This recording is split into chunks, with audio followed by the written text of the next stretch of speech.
As you may or may not know, my name is Raphael Bennett and I run this site.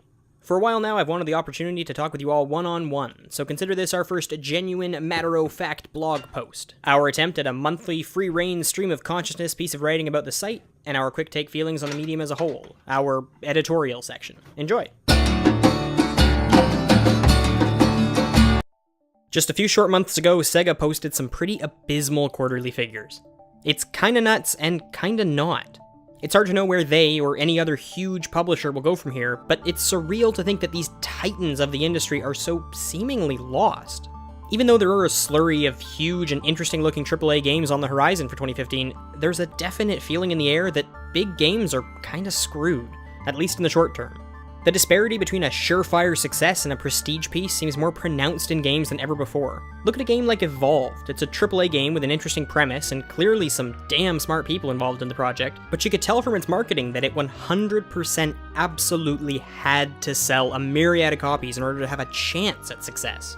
And the worst part? Retail price just isn't enough. This is a game that's loaded to the brim with some pretty steep DLC because guess what? Investing in a new IP is risky.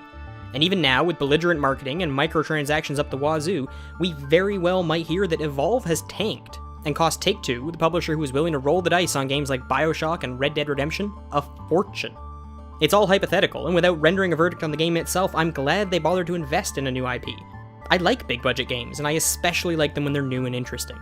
Publishers get a bad rap for being the people who have to make the hard choices, the people who just might have to jeopardize art's integrity to let artists keep making work.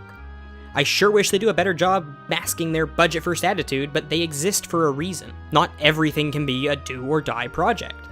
I bring all this up not because I think you should buy Evolved, I'm not sure I do at all, but because if Sega went belly up, that would be an awful thing.